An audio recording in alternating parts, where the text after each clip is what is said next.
She thought she could walk away, thought she could rewrite her story, erase him from her life. She was wrong. Once, she had everything: wealth, protection, power, a life most could only dream of. And it was all because of him. He had built her up, given her the world. But she made a fatal mistake.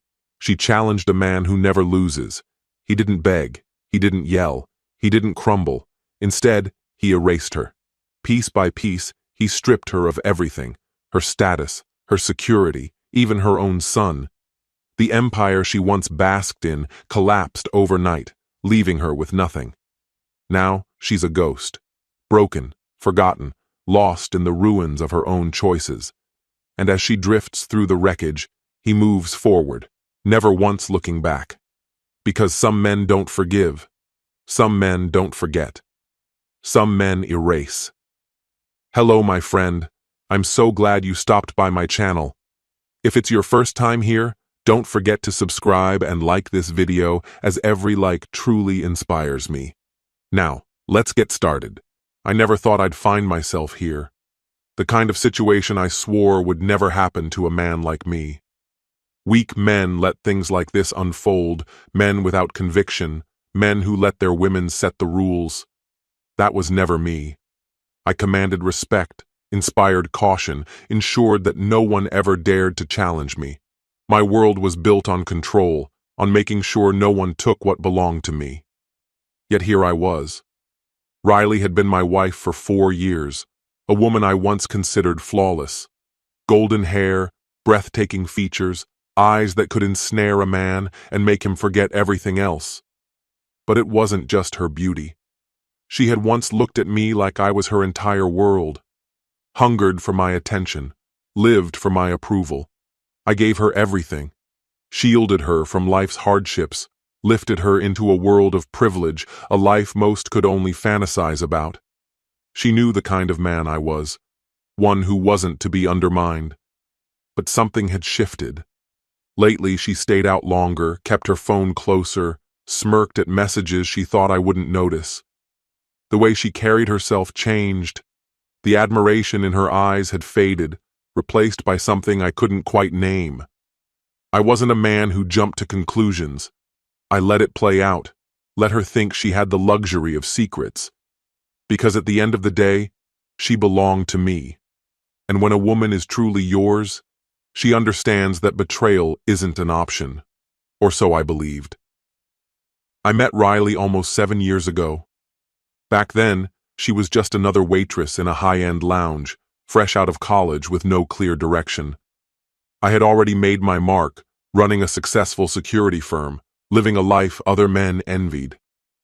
She caught my attention instantly, not just for her looks, plenty of women were beautiful, but for the way she carried herself.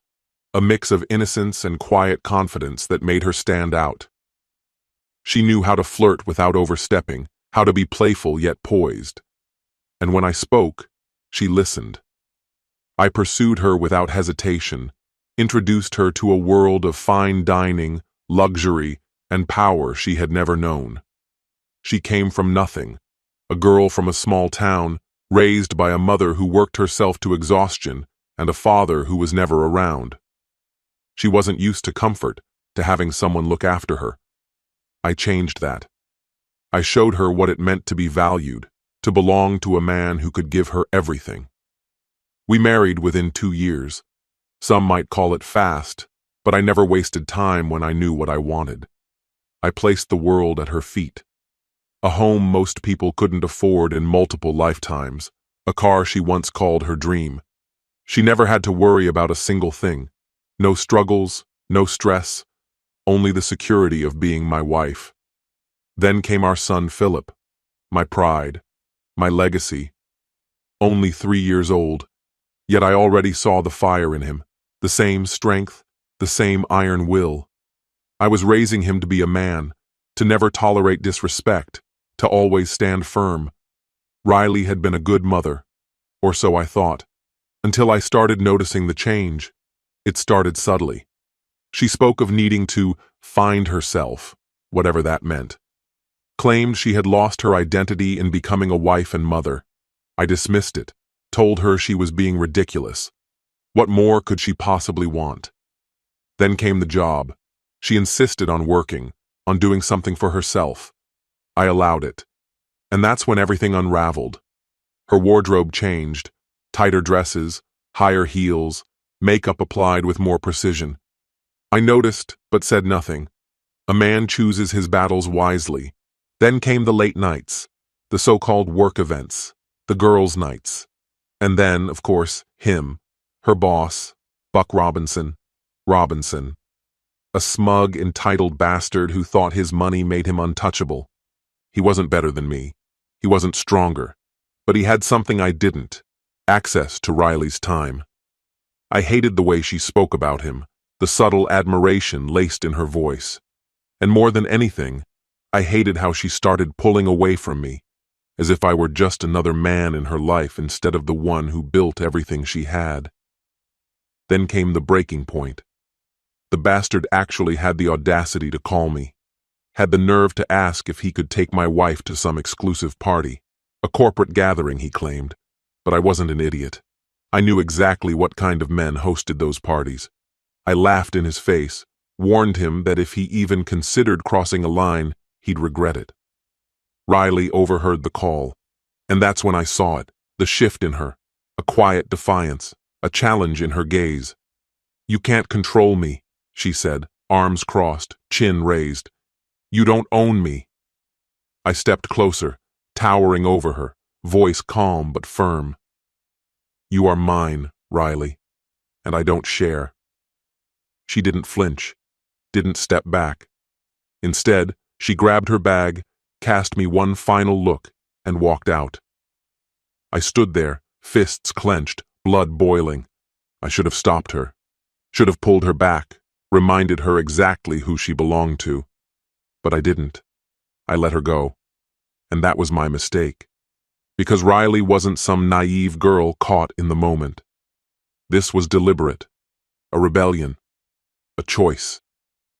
I noticed the subtle warnings, the small shifts in her behavior, yet I brushed them off, convincing myself they were insignificant. I ignored the faint tension, the almost imperceptible changes, certain she would never dare cross that line. But I had miscalculated. Later, a mutual acquaintance confirmed what I had refused to accept. This wasn't just infidelity. It was deliberate. It was an attack. She hadn't done it out of passion, and it was never about Buck. It was about power. She despised living in my shadow, resented the idea that her success was tethered to me. She needed to prove, to herself more than anyone else, that she was her own person, free from my influence, unshaped by my presence. And she chose the most vicious way imaginable to sever that tie. She knew exactly how to carve a wound so deep it could never heal. At 2 a.m., the truth arrived. Undeniable, merciless.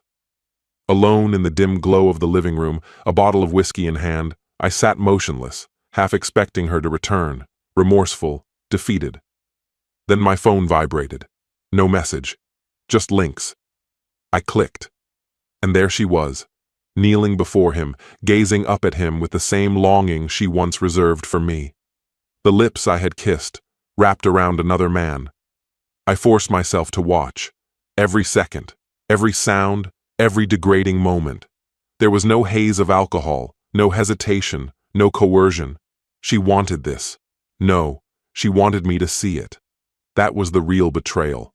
Not the act itself, but the cruelty of making sure I knew. Her declaration, loud and clear, "You don't control me."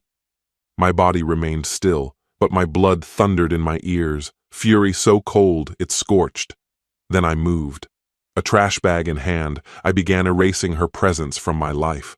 Clothes, discarded, designer bags, thrown away. The perfume collection she adored, shattered and burned. Wedding pictures, reduced to ash. The love letters she had once written, brimming with devotion, incinerated. Her favorite dress, the one from our honeymoon, I watched as the flames consumed it, devouring every trace of what once was. When the embers finally faded, there was no sign that Riley had ever existed in my home. Then I left. Not just the house, not just the city. I took our son, enlisted the most ruthless legal team available, and erased her from our lives as well. By the time she stumbled back the next morning, mascara streaked, hair disheveled, expecting a confrontation or maybe an apology, she found only emptiness. No clothes, no photographs, no husband, no son, just a lone note on the counter, penned in my own hand. You don't own me either. She thought she had won, that she could humiliate me, crush me, and return at her leisure, confident I'd be waiting, shattered and desperate. But I don't break. I don't plead. I erase. The moment I walked out with Philip, she lost everything. First came the legal battle, relentless, merciless, the kind that made judges hesitate. By the time Riley grasped what was happening, the court had already ruled. She wasn't just an unfit mother. She was irrelevant. Then, her career. Buck believed his wealth and status would shield him. He had no idea who he had crossed.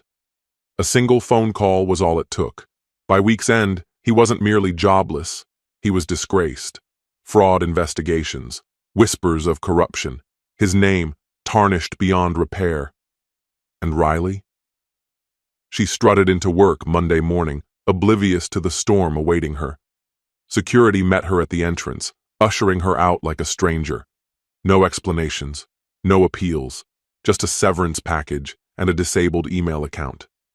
She didn't realize it was me. Not yet. Then, her finances. She had basked in luxury, but that luxury was mine. Bank accounts? Frozen. Credit cards? Declined. The secret apartment she had secured behind my back? Eviction notice nailed to the door. She had nothing. No career. No home. No way to reach me. I let her call, let her flood my inbox with messages. At first, dismissive. You're being dramatic. We need to talk. Then, irritated. Grow up. Stop being childish. Then, furious. You can't take my son from me. And finally, she unraveled. Please, I made a mistake. Just speak to me. I never replied. The last time I saw Riley, she was standing in the rain outside my gated community, screaming my name, drenched and desperate. Security didn't even glance in her direction. Once, she lived like royalty. Now, she was nothing. Just another woman learning the hard way that some men don't forgive. Some men don't forget. Some men erase. But Riley wasn't the type to vanish quietly. I knew that much. A woman like her, entitled, arrogant, accustomed to winning, would never accept her downfall without a fight. No, surrender was never an option. She would fight, claw, and drag herself back into my life by any means necessary. And she did, until she made the one mistake she could never undo. It began with the phone calls. After weeks of silence, something inside her snapped. Her voice, laced with venom, bled through the receiver. You ruined everything. You had no right. No, Riley, you were the one without a right. Then came the threats. I'll see you in court. You can't keep Philip from me. She could try. She would fail. But failure was never enough for Riley. It never had been. She wasn't just angry. She was desperate. And desperation breeds danger. One night, after another exhausting shift, I came home expecting peace, the simple comfort of knowing my son was safe. I had convinced myself Riley was finally gone. But the moment I stepped inside, I felt it, that intangible shift in the air. Something was wrong. Then I saw it. A photograph sat on the kitchen counter, precisely where my last message to Riley had been. A candid shot of Philip at daycare taken from a distance. My stomach twisted, rage unfurling like a slow, relentless tide. My phone vibrated. A message. You don't own him either. That was when I knew Riley wasn't leaving. She wasn't letting go. She was going to take something from me. But she had no idea who she was up against. She wanted a war. She was about to get one. Her biggest mistake wasn't targeting me. That was expected. The sobbing, the manipulation, the pitiful attempts to play the victim. I saw it coming. But going after Philip? That was a boundary she should have never crossed. That wasn't just a mistake. That was a death sentence. I didn't panic. Weak men panic. I executed a plan. First, the calls. To my lawyers, my security team, and the off-duty officers I kept on retainer. By sunrise, Philip's daycare was under tighter security, and Riley's name had been erased from every record. She was locked out, permanently. And then I hunted. Riley was careless, emotional. She lacked the discipline to disappear properly. She thought she could shake me, pressure me, force my hand. She forgot who I was. I don't get shaken. I don't get pressured. I eliminate threats. It took 48 hours to track her down. A seedy motel at the city's edge, the kind of place that reeked of desperation and failure. She was bleeding out whatever money she had left, circling the drain with nowhere to go. I didn't send the lawyers. I didn't call the police. I went myself. When I kicked the door in, she screamed, not in terror, but in fury, like she was the one who had been wronged, like she was the victim. "You can't do this!" she shrieked, pressing herself against the wall. "You can't just take everything away from me!" I moved forward, slow and deliberate, making sure she felt the weight of every step. "I didn't take everything, Riley," I said, voice calm, steady. "You threw it all away." Tears streaked down her face, but I felt nothing. "He's my son," she whispered, voice cracking. "You can't keep him from me." I leaned in, close enough that she could feel the heat of my breath, close enough to make sure my next words shattered whatever hope she had left. "You lost that right," I murmured, voice like iron, "the moment you opened your legs for another man." Her face collapsed, and then finally, I saw it. Fear. Real, unfiltered fear. She finally understood. This wasn't about me being done with her. This was about me erasing her. By morning, she was gone. Not just from the motel, not just from the city, from everything. No phone, no credit cards, no social media, no records, like she had never existed. No one knew where she went. No one asked. No one cared. And me? I went home, kissed my son goodnight, and never looked back. Some men forgive. Some men plead. Real men? We make sure threats disappear. Months passed. Life moved forward. Riley dissolved into nothing more than a cautionary memory, a lesson I would never forget. Philip flourished. He was stronger, happier. He never once asked about her. Children understand more than we give them credit for. He knew deep down that she was gone, that she wasn't coming back, and I made certain he never felt the loss.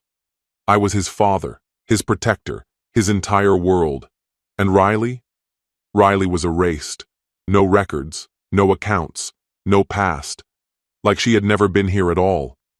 Then, one night, a message appeared on my phone. No number, no sender, just a single image. A woman, slumped alone at a dingy bar. Hair tangled, makeup smeared, clothes wrinkled. Riley. She looked like a ghost, hollow, destroyed. And for a fleeting moment I almost felt sorry for her. Almost. She was no longer the untouchable force she once was. The woman who had glided through life in expensive heels, her laugh echoing with the illusion of invincibility. Those days had faded into the past. Now she was just a forgotten shadow, lost in the debris of her own decisions. At the end of the message, 3 simple words cut through the silence on my phone's screen. "She asked about you." I sat there, staring at my phone, my face betraying nothing. For a long while, I didn't move, didn't react.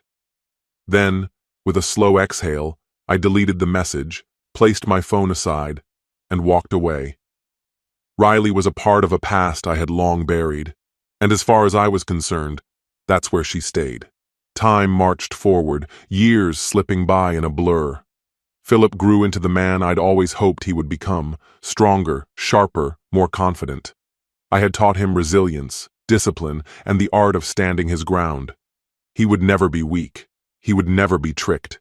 No one, Not even someone like Riley would ever manipulate him the way she had done with me. As for me, I rebuilt myself from the ground up. I climbed higher, claiming more power, more control, more wealth. I took what I wanted without hesitation. Riley, in the end, had become a ghost, just a painful reminder of betrayal and what happens when you cross someone like me. But the past has a way of resurfacing when you least expect it. One evening, while I was driving home, I stopped at a red light. The city streets were quiet, the glow of neon signs flickering in the stillness. That's when I saw her. Riley. She was sitting on the sidewalk, wearing a tattered jacket, her arms wrapped around her shivering body. Her once lustrous hair was matted and greasy, and her skin looked sickly, pale, drawn.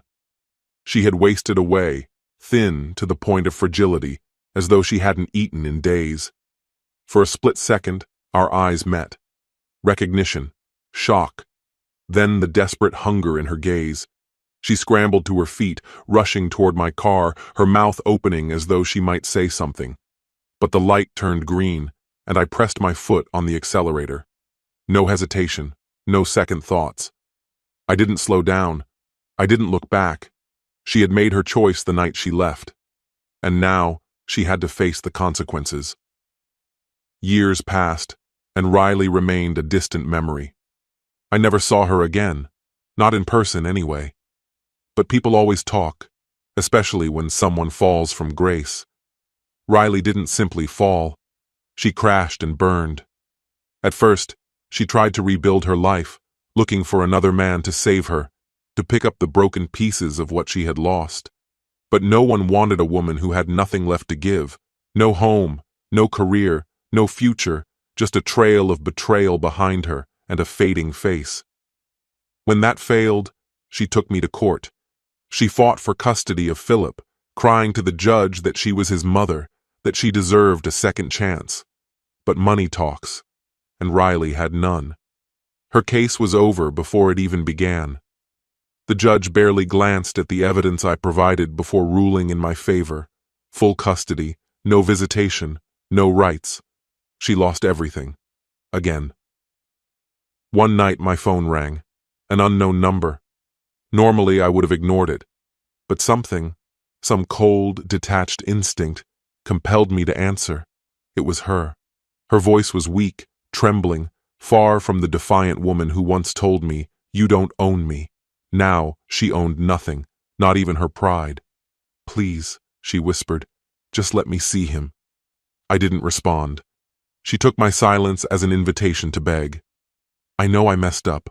I know I don't deserve anything. But please, just once, please let me see Philip. Her breath caught. "I just need to know if he's okay." I let the silence stretch between us, thick and suffocating. Then, in a voice colder than ice, I spoke. "You lost that right the day you walked out of my house." A sharp intake of breath, a broken sob. Then I ended the call. She never called again. Years passed. Philip became a strong, self-assured teenager. He barely remembered Riley, the woman who had once been his mother. She was nothing more than a faded memory, a fragment of his past. And I never spoke of her. Why would I? She had made her choice. She had walked away from everything for a fleeting moment of defiance, of freedom.